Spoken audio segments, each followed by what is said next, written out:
Tenint en compte els darrers precedents, i enguany no es preveu que sigui una excepció, el Deni es presenta com un rival incòmode que no donarà el seu braç a tòrcer fàcilment en el camp del Centenari. Els seus números fora de casa no estan sent bons, amb 8 derrotes en 9 jornades, però el seu tècnic, Nino Lema, plantejarà un partit amb moltes dificultats i, per tant, el Badalona haurà de ser molt constant per poder-se assegurar els 3 punts. Es un rival siempre duro, que sabe muy bien a lo que juega.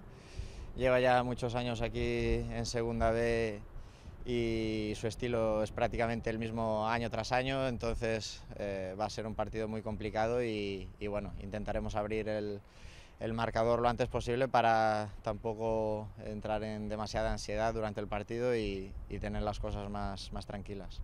El partit es jugarà a les 12 del migdia, es podrà seguir per l'RCB i serà xiulat per l'àrbitre balear González González.